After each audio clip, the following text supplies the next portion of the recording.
Oh, Blackhawks fans, welcome back to another edition of the Four Feathers podcast. I am Ron Luce. I'm joined by, that guy, Mr. Tony Marchese.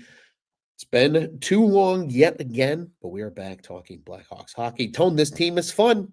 This team's a lot of fun. How are you doing? How are you feeling? And happy hump day. Yes. On all accounts, it is Wednesday. We are here talking some Blackhawks hockey, and the Blackhawks are, in fact, as you mentioned there, Ronald, very fun. A lot of wins since we last talked on these airwaves. A lot of wins coming in, a lot of points racking up. Things we like to see, Ron. That's got me feeling pretty damn good about this Chicago Blackhawks team right now. Before we go any further, I will say this. This is what's making me feel the best. Entering the season, according to moneypuck.com, Blackhawks had a 4.8 chance of making the playoffs. As we sit here tonight, Ronald, those chances have increased up to 49.8, just under 50%. That's very good. That's very good in terms of improving your playoff odds. Ronald, how are you feeling about the Chicago Blackhawks? Tony, I think I'm feeling a lot of the same emotion. We've got 3 games on the docket that we're discussing. The Hawks keep the point streak alive, not necessarily the win streak. OT loss to the Devils tied in there, but a pair of wins against the Maple Leafs and the Flames over the last 2 has the Hawks sitting pretty. And as you mentioned, Tony, almost 50%. It's nearly a coin flip that the Blackhawks could be in the playoffs. Now, again, there's still a lot of hockey to be played, but we know the kind of cliche around American Thanksgiving. We're getting damn close. The Hawks have a lot of home hockey. We'll talk about some of that later. The chances look good, Tone. They look good that this team is, maybe if they're not there, they're at least going to be pretty close. And if you want to talk about, like you said, turning it around, a coaching hire working for where this team is at, the Hawks got to be feeling pretty good right now with how this season has started off. And I know I'm excited about it. 2 more wins at home over the last 3. They're humming, Tone. They're humming. Yes, they are. Yes, they are. I was in attendance. I know you were not for the OT game against the New Jersey Devils. I thought they played the Devils pretty well, Ron. I don't know what your thoughts are on this one, but for a team that was missing both Andre Burakovsky and Frank Nazar, who was injured in a game, I believe, against Calgary before that game. That is correct. Still out of the lineup there against the Devils. They were able to go to OT in this one. Bedard kept his point streak alive. Sam Lafferty had, I think, so far. I mean, I know Connor Bedard. Everybody's going to want to talk about Connor Bedard highlights. But Sam Lafferty had one of the best goals I think I've seen scored this season to send this thing into OT. I was impressed. Obviously, you want to leave the UC with a win, but I thought that they played a pretty damn good Devils team quite well, just not enough to secure the victory in that one. But there was a lot of good that you still saw from this team. It wasn't last year's loss, we'll put it that way. Definitely. It was not a last year type loss. It was a competitive hockey game against a good team, and you kept the point streak live. That's what you want to do when you're chasing down a playoff spot. So I was happy with the 1 point. Wish it would have been 2, but that game against the Devils, I thought probably could have went either way. And it just, unfortunately, that's hockey. Sometimes you're not going to win them all. And kudos to Spencer Knight, who really kept the Yes. Hawks in that game as well at points. You mentioned it's a good Devils team. I think a lot of people were initially maybe soured in the general fan base of like, wait, why did they lost in overtime? That sucks. And then you look at the standings, because a lot of people that watch Blackhawks hockey don't pay attention to the Eastern Conference. The Devils are at the top of the Metropolitan Division. It's a good hockey team that you took to overtime and you had a chance against. And I agree. Incredible goal by Sam Lafferty in that one. Tony, I will note though that maybe the Devils stirred up some bad Blackhawks, some bad juju in the city because one Jack Hughes had a freak accident where he cut his hand at their team dinner when here in Chicago. I The did see. maybe so good that just teams are unlucky when they come to play the Hawks at the UC. Hey, I saw this because it created quite the stir on social media, Ron. I don't know about you, It but did. I've got a little bit of a bone to pick with this one. This might be a little early, ruffle some feathers. Oh, Just because Jack Hughes was injured off the ice at I believe it was a steakhouse establishment that this incident took place at. But I heard that this restaurant in question here has been bombarded with bad Google reviews and Yelp reviews from the New Jersey Devils fan base trying to take down a Chicago establishment. I don't know that it I don't know that I just don't like that. I don't like that. I don't think that that's a fair play here, Ron. Do you think that that's fair play? If Connor Bedard went to, you know, let's say it's a Vancouver restaurant and was injured, do you think he would want us fans out there trashing the establishment? I don't think so. I don't know. That seems like a New Jersey thing to me. I'm sure I'm going to make a bunch of New Jersey friends for saying this, but I don't think it was. I don't think that's fair play. I don't think I that's fair agree. play. I think it's kind of rough, but I mean, everybody in the city of Chicago knows that Chicago Cut is still a good restaurant, and so yeah, maybe a low blow. It's unfortunate, right? It was an accident. Shit happens. Like I don't care who you are, what situation. It's not like they were Jack actively Hughes was trying to out get there hurt. looking for the Chicago Cut experience, and he got one. Yeah, and yeah, literally and figuratively in the sense. No, I think it was just a freak thing. Teams are gonna get together on the road. That's part of being a team. Inevitably, this type of stuff can happen. It doesn't happen often by any means, but sometimes that happens, and that's just a really unfortunate incident that he gets cut and now has to miss time because of it. Again, the NHL is better off when their superstars are in the game, no matter Yes. what team they play for. It's a loss for more than just the Devils. It's a loss for the NHL as well, and I think for fans because Jackie was damn good hockey player. Not our first food related sports incident this year either, Ronald. If you can remember back, Scotty Scheffler missed some time at the beginning of the PGA Tour season. I think this was actually around Christmas last year. So I think it took place in 2024, but cut his hand making some raviolis. And now you've Yeah, got Jack Hughes going down. Athletes maybe need someone to cut their food for them or prepare their meals a little bit better. or do their dishes for Are them we? because former White Sox and Cub Jose Quintana cut his hand doing dishes Yeah. and miss. I believe it Athletes was the COVID season. athletes should stay away from silverware, is what we've learned over all three of these things. So I don't know. Hopefully, best of luck. He can return this season and things will be okay. Again, you don't want to wish injuries to superstars in the league and freak things, but it's just, I've seen enough of silverware taking out athletes. Hey, we need to tone it down. Maybe get them, someone to prepare their meals. Maybe spoon feed them.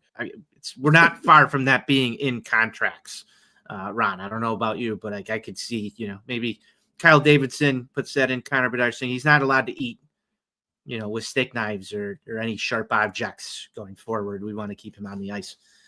Just something to think about. Plastic cups and Yeah, and not as super safety sharp sporks, silverware. safety sporks. Safety sports, indeed, sounds electric. But nonetheless, Tone also in that game, Landon Slager got his first goal of the season. Again, unfortunate that it was in a loss, but some good things there. Bedard also kept the scoring going as well. And then speaking of things that are going, how about down go the Leafs, Tone, on Saturday? Frank Nazar, Andre Burakovsky both return in that game, but no Tyler Bertuzzi. However, some of the grit players on on the team, right? Brian Green, you've got Colton Dock as well, both scoring that one, and then a silky smooth goal from Teuvo Teravainen off a really hardworking effort play by Frank Nazar that's kind of becoming his just bread and butter, these hardworking, just almost superhuman plays because he's just balls to the walls 100% of the time. that one ultimately another great game for Spencer Knight as well, as the Blackhawks take down the Maple Leafs. So, and I know that one was not only an incredible hockey game, over 20,000 at the United Center for that game for the first and only time so far this season. That's a great crowd on a Saturday night for an original six matchup that ends up in a Hawks win. Yep, and I would say that there was a little bit of reasoning for that. The first centennial era celebration, they had the nice pregame ceremony. Pat Foley was back in attendance there at the UC. A couple of Blackhawks legends also making appearances, and then some family members of former Blackhawks legends as well. I know a couple of people who made it out to this one. There were some technical difficulties, though, for the Hawks trying to get this ceremony up and running. I guess there was an issue with the projection system, from what I heard. Didn't seem like too bad of a delay. But, you know, these centennial celebrations, and as you know, we've been to many of the jersey retirement ceremonies, opening nights, playoff games throughout our Blackhawks fandom. Hawks always do a really good job of putting these events on. And there was also a bobblehead giveaway, one of the bobbleheads in the Centennial Series that they're giving out this year. So a little extra incentive for fans to come out to this one. Couple that with as you mentioned, an original six matchup, Toronto Maple Leafs, Chicago Blackhawks, Saturday night. The crowd sounded great. You mentioned this on one of the last shows, Ron, and we'll dig back into this in this little segment here.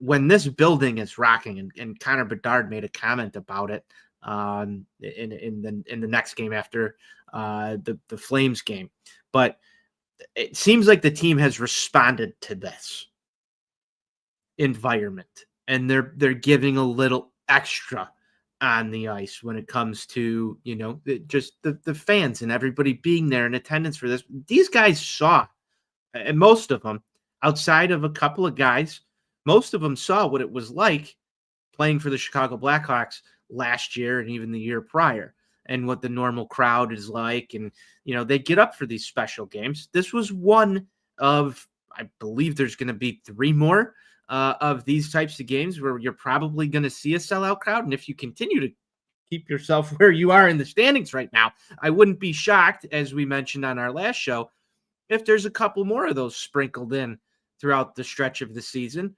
You know, the Black Friday game is always normally well attended as well. We got that coming up. So I liked what I saw. It was a different atmosphere at the UC. I unfortunately wasn't in attendance, was watching this one on TV, but from all accounts that I've heard, the UC felt like it did during a time when this team was playing for something. And I hope that that's what the UC atmosphere is for the rest of the season going forward. What are your thoughts on this, Ron? Do you think the attendance is going to stay a little inflated with the recent performance of the team, or do you see it kind of slipping back to normal levels as we approach the holiday season here? Tony, I think with the holidays coming along, I think the big crowds are going to continue to draw, especially as this team is getting good and they're starting to generate some momentum now, right? Like fall sports are slowly starting to wind down outside of the NFL. Collegiate sports are winding down from the fall. You know, a lot more people are starting to focus in on this Blackhawks team now that the weather is starting to change as well. Still a really good crowd on Tuesday to see Connor Bedard pitch a hat trick, as we're going to get to in just a hot second. But I really think it's going to continue to at least stay at a really respectable level when it's all said and done, especially over the rest of this month. It's the holiday season here. American Thanksgiving's coming up. This team is hot. They're playing good hockey, and they play a ton at home. One road game between today, Tony, when we're recording, and the end of November for this Blackhawks team. There's a lot of home that's hockey coming up next week against Buffalo, correct? That's this week, Friday against Buffalo. Week, Friday. So, yep. I mean, it's quickly here, and they're playing competitive hockey at a time where the benchmark kind of gets set for who they believe is truly a playoff team. They're speaking volumes, and I think Chicago is going to continue to respond. But Tony, I mean, I think also from that game, you saw just other players, other young guys start to step up and make big plays. Artem Levshinov had a great play to set up Green for the goal. You know, Colton Dock being in front of the net, being that kind of just grit presence who can tip pucks. He comes up with a huge goal as well. This was an important game, I think, for the Hawks. And even though the Leafs are a little, they're not quite the same as they were last year, the Hawks have always played the Leafs well in this Matthews, Nylander, I'll call it administration of the Toronto Maple Leafs. They've been able to keep up with those guys. We were in attendance for one of those when Korchinski scored the overtime winner just a few seasons ago. So Yes. I think that was a great matchup for them, and the youth was able to shine through, Tone. And then obviously Connor Bedard stole the show then on Tuesday. Stole the show, he did. And guess what, Ron? He is good. He is good at hockey. Man, not that I ever had a doubt, but when you're starting to see this kid leading the league in things, not just the team, you're seeing him up at the top of the league in categories that matter. That's what you drafted. That's what you've been waiting for. And it was always going to take a little bit of time. But we're getting very close to a certain record that was set by Eddie O. Most goals scored under 21. And if you're looking at the calendar, it's probably going to happen potentially by the end of this month, if not sometime in December. Because we're getting close. We're getting close to him being at the top of almost every rookie category in the Blackhawks record books, Ron. He's here. He's the real deal. And that's exciting as hell. That is exciting as hell. A lot of stuff coming out of the locker room after he secured the hat trick, where, a lot of the guys are starting to joke about, just how on fire this kid is right now. I really am lost for words because as a Blackhawks fan, you kind of feel blessed, right? You feel a little blessed with this. In the back of my mind, there's also a contract situation that's coming up very quickly here. And as this continues, you're realizing right now Connor Bedard has everything in the world to play for. He has the Olympics to play for. He has a contract to play for. He has, this budding, somewhat rivalry with Macklin Celebrini to play for. He's got the Chicago Blackhawks to play for, which seemingly is his number one thing at this very moment.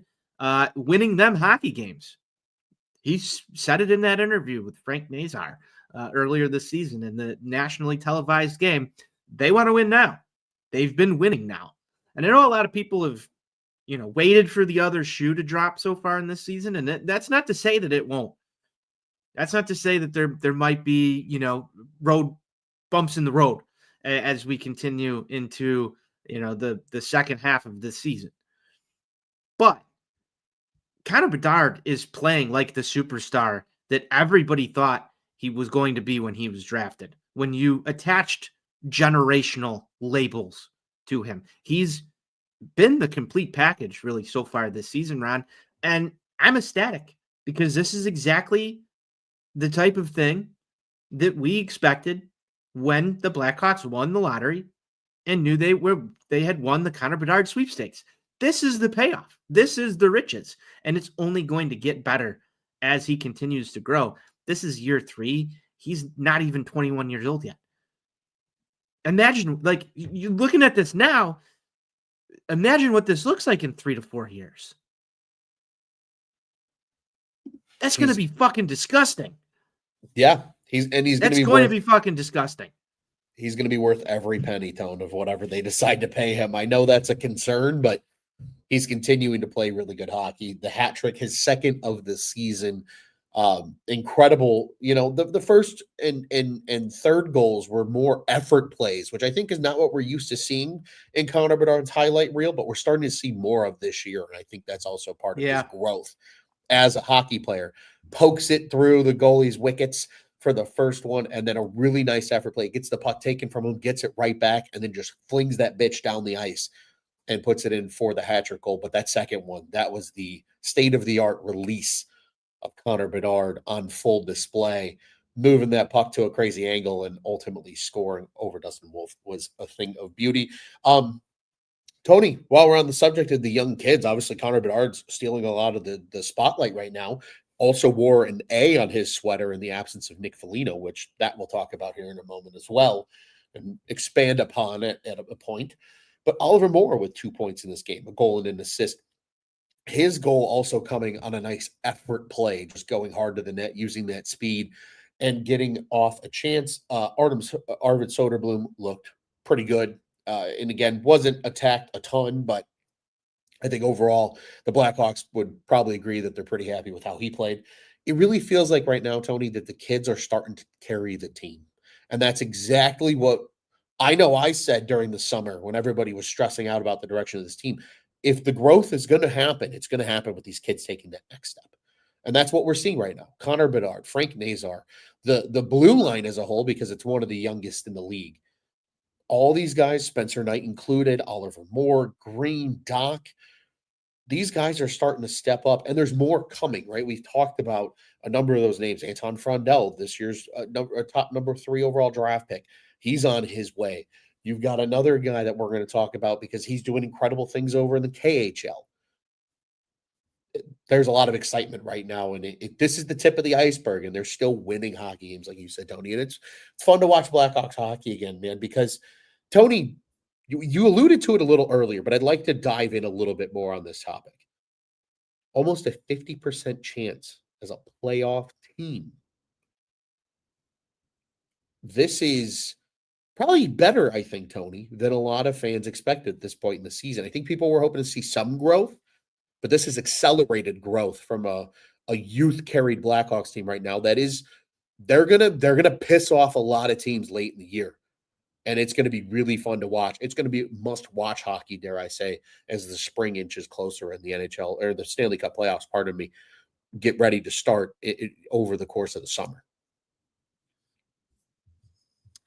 Yes, it is. Yes, it is. And I will say they are ahead of where I thought they would be right now in terms of placement in the standing. I thought maybe you'd see them hovering 4 to 6 points below a playoff spot. Not really close to being tied for a top 3 division spot. And, that game in Winnipeg goes a different way. And all of a sudden, you're up there in that 3rd spot right now. Hey, you get through this week and you keep putting up points. This is 49% chance we're a week away. We're just under or just over a week away from Thanksgiving. So yeah, we talk about the cliches. We talk about all this stuff. I still want to preach cautious optimism because there's a lot of hockey left to play. But how could you not be enthralled with what you've seen so far? It's been incredible. The growth has been absolutely incredible. And, you brought up the young guys that are getting the job done. Let's give a little love to some of the vets on this team as well. Grzelcyk has been a really underrated acquisition on the blue line. Indeed. Andrei Burakovsky has been just a breath of fresh air in the top 6. You called that one, so you can take the victory laps on it. Tyler Bertuzzi had a stretch for a week where he was just absolutely carrying the offense. Role player, playing his role, right? Get to the net, get to the dirty areas. What do you want Tyler Bertuzzi to do? He's doing exactly that. Teuvo Teravainen, quietly having a pretty decent season. As always. We haven't seen a lot from Jason Dickinson, who's been injured, but the vets on this team have quietly been doing what they're supposed to be doing, which is being complementary pieces to some of the young, quick, fast talent that is on this team. And so far it's worked. Why has it worked? I have to give a lot of that credit to the new coaching staff, Jeff Blashill, that they seem to be prepared for games better than they have. The third period, Every broadcast that I've watched so far, they've talked about how great this team is in the third period, and they show up in the third period. They're one of the best third period teams in hockey so far this season, and that's where they're scoring a lot of goals is late in games. They're able to ramp themselves up. And do you remember when they would talk about the Stanley Cup teams, and the old cliche was, well, they're going to flip a switch and get the job done, or Q's going to go to the line blender and they're just going to create offensive opportunities. You sort of see a mini version of that in third period from this Hawk team, capitalizing on opportunities that some of these past teams that we've watched over the past couple of seasons were unable to do. So the energy around the team is completely different. The eye test tells you that this team is playing at a different level. And, my favorite thing, I haven't even mentioned this. You brought up Arvid Soderblom. How nice is it to be able to go to your backup goaltender against a bottom-dwelling team in the league and be able to win a hockey game? That's kind of what good hockey teams do, Ron. Like 100%. That's the playbook. We're versing a lesser opponent. We're going to put our backup goaltender in and be able to get out of this game with a win. Yeah. Okay. When you start doing that and you're in a playoff spot in mid-November, that's a sign of a good team. I didn't expect the jump to be that fast, and I still expect there to be bumps in the road, but the signs are there. The people are starting to get excited about this. You're starting to see them play with confidence. Definitely. Not even just we're young and dumb, but we're young, dumb, and confident. And that normally spells danger, as you said, for good teams down the stretch. So I really don't have a lot of negative things to say about the Chicago Blackhawks for what feels like the first time in years, Ron. Years. I'm struggling right now to find something that I am pissed off about when it comes to Blackhawks hockey. And I'm sure they'll give me plenty of things to get pissed off about over the course of the remainder of the year. But right now, this is the fun part. This is watching the ascension of a young rebuilding team. And let's be honest with ourselves. If they don't make the playoffs, that was never the expectation. That's okay. That's okay. It might be different next year. It might be a whole lot more stressful next year when there are expectations on the team. This is the year to enjoy. Yeah. So I'm enjoying it, Ron. I'm enjoying it. I'm right there with you, man. I'll tell you what. I think a nice transition, perhaps, that you've set up for us. I think the only thing to be pissed off right now about is Nick Foligno missing from the lineup. And they have the reinforcement. Sam Lafferty has performed admirably. Landon Slaggert has performed his role well as well. But I think it's just you still appreciate that veteran in the lineup. He can go out there, play in defensive situations. Like Nick Foligno is still a valuable player to this team. He's going to be out for 4 weeks. So it's going to be really important that these kids kind of pick up the pace as they have so far and continue to move it forward. And part of that, Tony, dare I say though, Ron, that this is a good litmus test for this team. I agree. Without their captain, I completely agree. I would like Nick Foligno to be in the lineup, but so far, he did miss a couple of games earlier this season due to a health issue in the family. Sure. And then now he's going to miss a little bit more extended time. I don't know if you're going to have Nick Foligno as the captain of the Chicago Blackhawks next year. And again, want him in the lineup. Think he brings a level of understanding and a calmness sort of to the team. But I think it's a good litmus test, especially for the young guys to get out there and prove themselves. So I wouldn't even put it that I'm pissed off that he's missing at the moment. I think that from a leadership standpoint, he's still around the guys. He's still there to deliver his message, but it's providing some opportunity. And it's earlier enough in the year where, okay, he's going to miss 4 weeks right now. Get healthy, stay healthy for the rest of the season, because he's a guy that you would want down the stretch for the playoffs. But if there's a time for him to miss a little bit of time here, I think right now is kind of the easiest part to miss of the schedule. Most definitely. A lot of home hockey that certainly favors a young team. You're able to feed off the energy of the crowd. And not terrible schedule really up until you get closer to December when you start to play some of these better teams in the league. Tony, I will say you mentioned, right, the litmus test for this team and performing without your captain. I think there's a lot of news in this because now Connor Bedard's wearing an A as a part of this leadership group. And remember, this was a guy that for the last 2 years, a number of people questioned his leadership abilities or being mature enough to be a leader, us included. We'll put our hands up and join that crowd. He's seemingly starting to change that tune. You see him growing as a person and as a player into his role, and he's understanding what it means to be the star of this team. And he gets it now. I'll tell you what, he's probably going to be your next captain. I think that's what this symbolizes because I think if it was Frank Nazar, he's the one wearing the A right now and not Connor Bedard. I think Connor Bedard wearing it is showing that this guy that you draft the number one overall to be the franchise is doing exactly that for you. Just as number one picks in the past have done, such as Connor McDavid, such as Sidney Crosby, where they're your captain, they're your undisputed leader, they're your best player on your team, and they know the expectation of what it means to wear that C in that city and with that franchise. And I think Connor Bedard's starting to get that. That's some of what we're starting to see here as well that I think is fascinating about Nick Foligno's absence is seeing him really put that leadership role in advance. He had some great quotes. He said how the refs were so nice to him with the A on, and he was like, "This is kind of great." I was like, he said he was never, he wasn't drawn through, he wasn't thrown out of the faceoff dot for the first time in his career wearing the A. So Connor Bedard may be starting to like being a captain as well and being part of that leadership group moving forward. But speaking of injury here, Tone, as we were getting to this, Nick Lardis was a player that we've been keeping an eye on.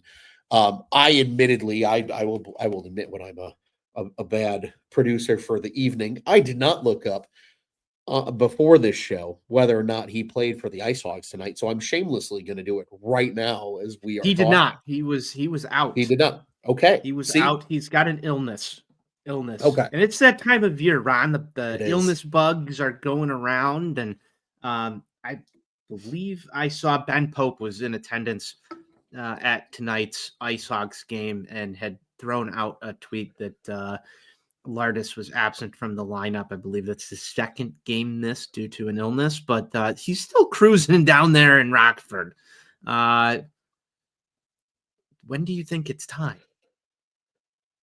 Tone, I'll tell you what, missing some time now. I think it's going to be longer. I think he's going to be down there the whole year, unless injuries really start to take over and they say, you know what, kid, we've held you off long enough. You just have to step in and see what you can do right now.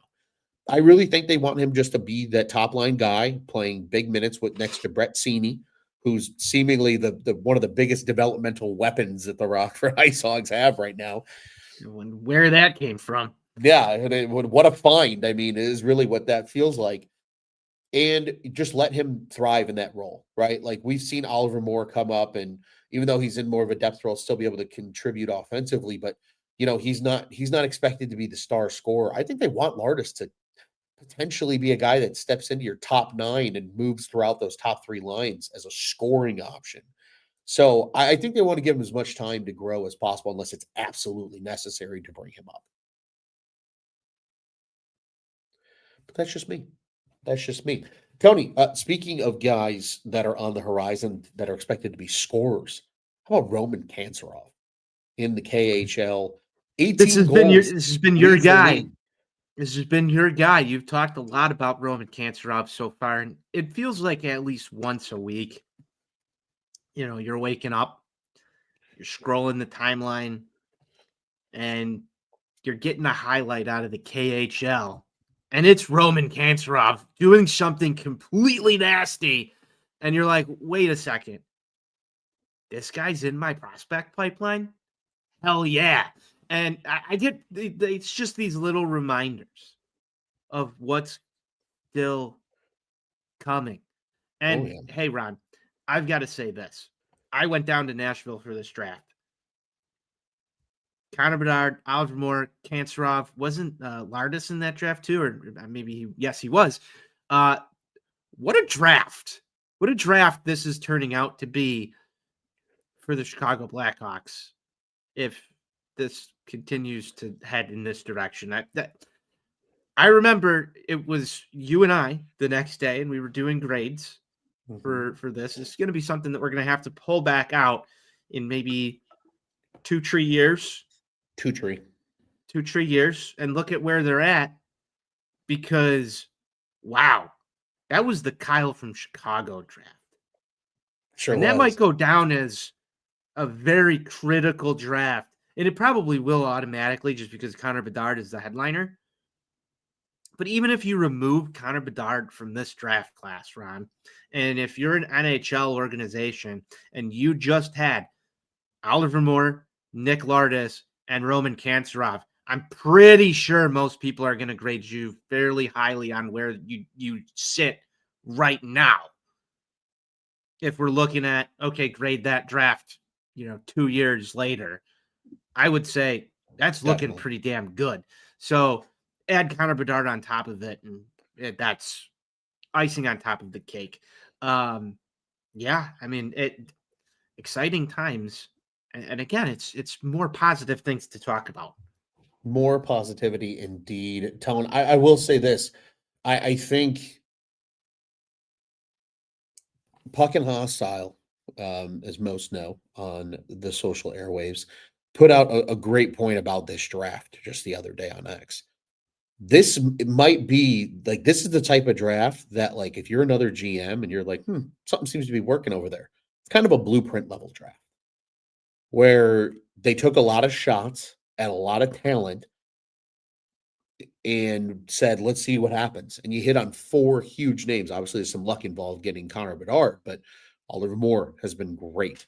Roman Kanserov seems like he's going to be a top prospect very, very soon, if not already. And Nick Lardis is the same way. That's huge having that level of talent all come from one draft. There's not a lot of other drafts really ever since Kyle Davidson's been like in the spotlight, even as a lesser role with the organization, pretty much starting around 2019, 2020. So when you started to see this team actually be able to draft players well.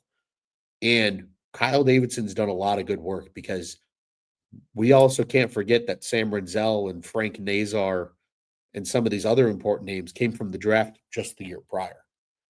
So two really good drafts from him. And again, drafts that seem that we're going to see what they provide here probably sooner rather than later. As soon as Antoine Frondel comes up, and you've got your number one your number one pick for the last 3 years playing, and you have at least two first rounders almost from every year outside of Boisvert and their 2025 first rounder.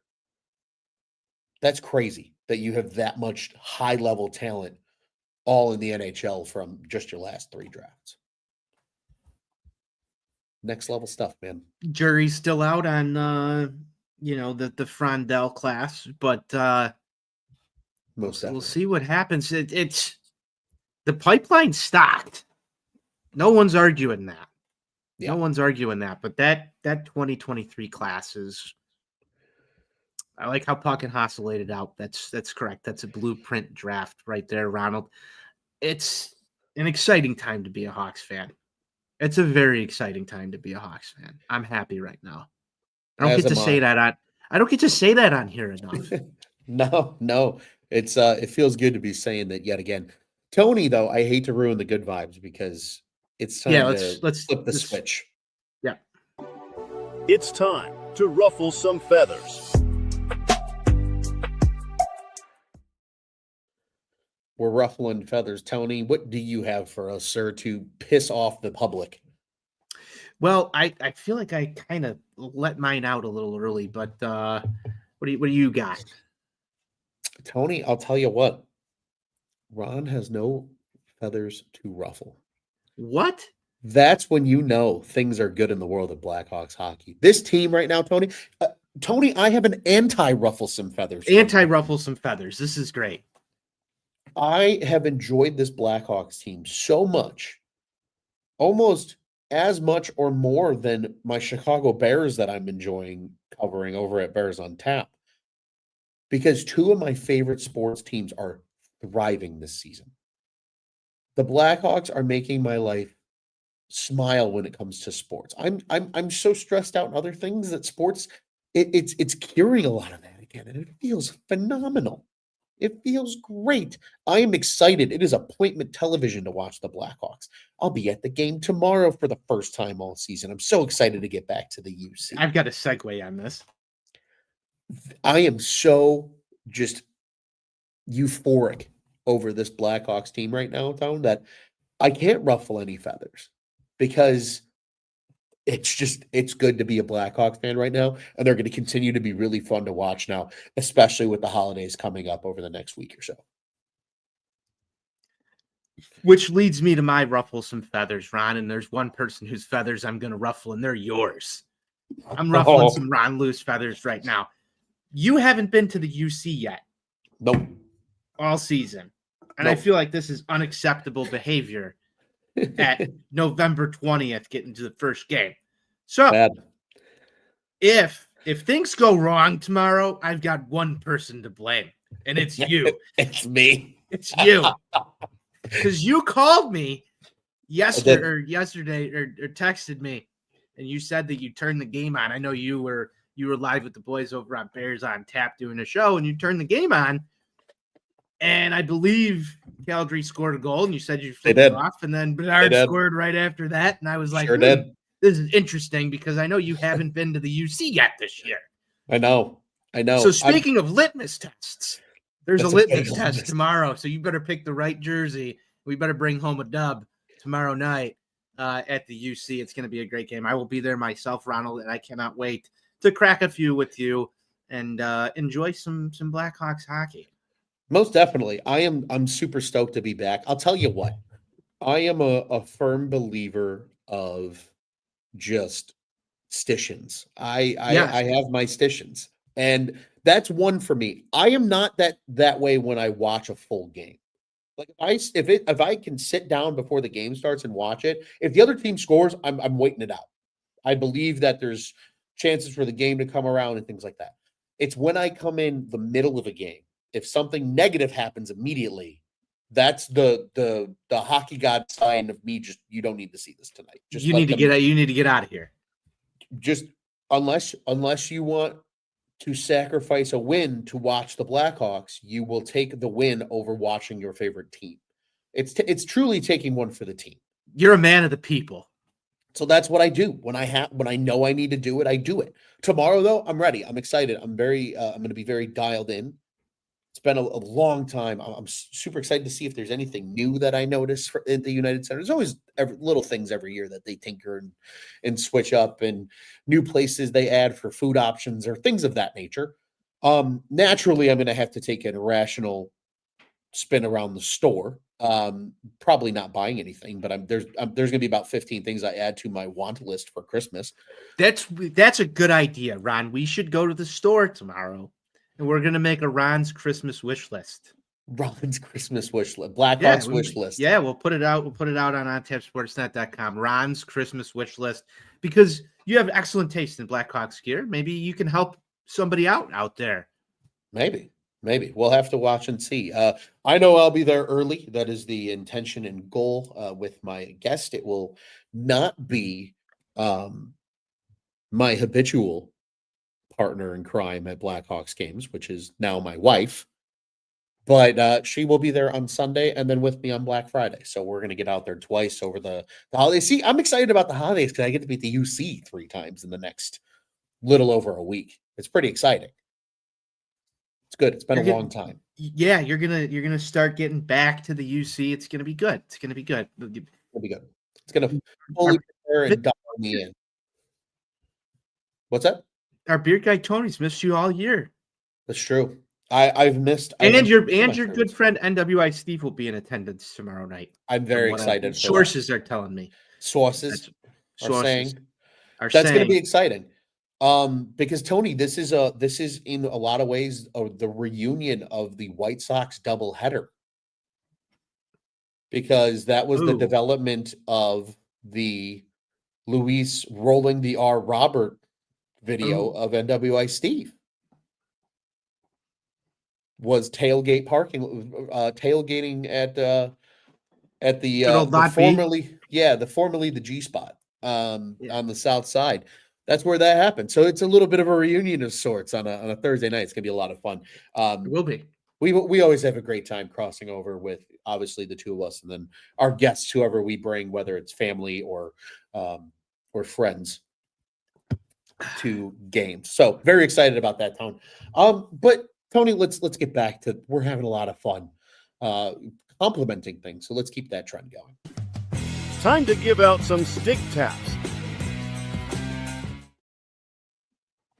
Tony, do you want to go first with stick tap since you politely gave me the chance for my anti-ruffle some feathers? I do. And I could ruffle some feathers a little bit right here, too, because I'm pretty sure either the Blackhawks are listening to this show or they just decided that they were going to throw out stick taps for people. And I'm pretty sure there was a tweet that came out for stick taps to Louis Crevier, Big Lou. And that was going to be my stick tap this week. And I wanted to give him stick taps just simply for the fact that this was a guy that you kind of thought going into the season, Big Lou is not really going to be the everyday guy. He's going to be there a couple of games, get in and out of the lineup. He's finding himself with a lot of minutes up there. Him and Vlasic have looked very well together. But if you've listened to this show for a long time, you know we love it when guys just fucking crank it. And Big Lou delivered one the other night. I think it's the second hardest shot in the NHL so far this season, up above 102 miles an hour. Now that is just fucking cranking it. So I love a good heavy slap shot. Big Lou took one the other day. I got to give you stick taps. If you're up there firing them at 102 miles an hour, that's awesome.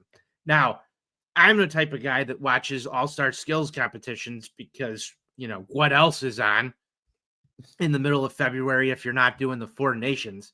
And I remember Seth Jones' abysmal performance in the hardest shot competition a couple of years ago. I don't think he broke like 85 miles an hour. And when you've got someone on the blue line that can bring it at 102, I think that's pretty cool and tough, and it deserves a couple of stick taps. Ronald, those are my stick taps for the week. I love that. I will say this, Crevier would have to wait potentially another year to participate in the game. Obviously, he has to get there first, right? They do it amongst competitors. But if he was to compete, there is no All-Star game this year. We have the Olympics this year, which will be super exciting, and we'll be able to talk all about it come February as the NHL season pauses. It's funny. You brought up Louis Crevier. I'm going to kind of spin off of that, but stay on kind of the same track here. And I'm going to call my stick tap 7-11, but what I really mean is 11-7. And that's how Jeff Blashill has deployed his forwards and defensemen so far this season, Tone. And I don't know what it is, but it's fucking working. And what I think I enjoy the most about it is this. They have the forwards that are the horses that can play the big extended minutes. They've got those guys. Connor Bedard is that. Frank Nazar is that. Teuvo Teravainen can do it. Tyler Bertuzzi has shown that he can do it at times. They have the horses that can play those minutes when they need to on the front line. Burakovsky, hell, has even had some pretty big minute numbers so far this year. But with a young blue line consisting of players like your aforementioned Louis Crevier, who I think because of the 11-7 deployment was able to show what he can actually do and earn himself more minutes under Jeff Blashill and finding his important places, you mentioned, alongside Alex Vlasic on that defensive pairing. It allows all your young guys, one night, somebody can be the minute getter. And then all these guys can just develop at their own pace. Nobody's expected to play 24 minutes a night while they're still learning. This is hey, everybody's going to play enough minutes where you're getting adequate time, but you're not going to get exposed because you're not playing over what you should be at this point in your development. I think this is why they're finding a way to win with these younger players. And you're starting to see these guys grow a lot faster, I think, because of it. Artem Levshunov and his offensive confidence. Sam Brinzel to be able to say, you know what, I do have some things I need to work on. And maybe you deploy him a little bit less, but it gives him that time to work on those things because he's still playing enough minutes. It's a developmental track without having to send him to the AHL. Because he's still getting those minutes because of that 11-7 deployment. I think it continues to be impressive. Guys like Wyatt Kaiser, so on and so forth. Grizzlick, I think allowing those veterans to play like veterans and them not getting too gassed over the course of a game allows them to be the most effective version of themselves when it's Grizzlick and Connor Murphy paired together. So I think what the show is so different when we're not sitting here talking about bad defensive play. It really is. It really is, man. Crazy. It is. I'll tell you right now, I think the 11-7 deployment by Jeff Blashill deserves stick taps because it's really working for the construct of this roster right now, and it's leading to wins. And I think it's a brilliant job of managing young talent while still giving them the necessary minutes and means to develop at the NHL level. I think that's critically important. I think it's a masterful job. So 7-11, and what I really mean is 11-7 is my stick tap for this evening, Tony. I think that's been a brilliant thing, and I look forward to seeing it in person for the first time this season. That's really going to get me excited. But Tony, we have to talk about what's on tap next because we keep mentioning Thursday's game. We'll be in attendance, so we know it's at home at the United Center. But the Chicago Blackhawks are welcoming the Seattle Kraken to town. This is the second time these teams will play. They played on the West Coast trip as well, just like they did against Calgary, who the Hawks saw on Tuesday. It's a 7:00 start. Tuesday was a 7:30 start. This one's a 7:00 start at the United Center on Thursday night. And then it's a quick trip for the Hawks. They got to get on a plane and take a quick flight over the Great Lakes to Buffalo, New York. It will be a 6:00 start on Friday night. So the second half of a back-to-back. I would expect we see Spencer Knight probably Thursday night in that. So that might be another Arvid Soderblom game on Friday after he played very well against the Calgary Flames. And then it's a quick trip back to Chicago as the top team in the West and in the Central, the Colorado Avalanche, come hailing in after an incredible start. Coming into today in 19 games, 13-1-5. Nathan Yikes. playing at an MVP level. That's one of those great 6:00 starts, Tone. So at least we got that to look forward to. But that's going to be a great measuring stick game for the Hawks, especially at home. How do you show up against literally the league's best right now? And I think that's going to be a great measuring stick to truly get a feel for how confident this hockey team is playing. So those are just the next 3 games, Tone. As we mentioned, they also then play around Thanksgiving. There's a little 2-day break in there. They'll play on the night before Thanksgiving. That'll be against the Minnesota Wild. And then they'll play the day after on Black Friday. That's against the Nashville Predators. So a pair of Central Division matchups. But we will be back on these airwaves. Mark my words. Before that comes and goes, we'll be back early next week to talk about at least these 3 here over the course of the weekend. Maybe we even find a way somehow, some way to do a late night one on a Sunday or maybe a good old Monday show. Who knows? It's going to be a lot of fun regardless. Tony, I turn to you, my good sir. Any final thoughts? What's on tap next? Or what have you in this season 7, episode 9 before we go ahead and sign off and look forward to a trio of Hawks games starting on Thursday? Yeah, I mean, it's same messaging. It just keeps reverberating out of my mouth right now is that I'm enjoying Blackhawks hockey, and I think most people are as well. If you haven't yet tuned into this team and you're trying to figure out what's going on with the Blackhawks and want to hop on board for the ride, now's probably the time to do so. Things have been fun. It's not a word that we've said around here. I just mentioned a couple of different things. This show's a lot different when you're not sitting here breaking down bad defensive play over and over again. My phone is starting to blow up during Hawks games, Ron. People are texting about this team. It's a good sign. It's a good sign. Haven't had that in years, except for, our Four Feathers group chats and stuff like that. And, real diehards. People who have followed the Hawks and maybe slightly fell off, just because of the bad play, which is normal. They're starting to get reinvested and want to be part of this. And that's a really healthy sign for an organization like this. So I really think that they've taken a huge step forward, not just a minor one, but a huge step forward this season so far. And it's on the ice. I've said this for years.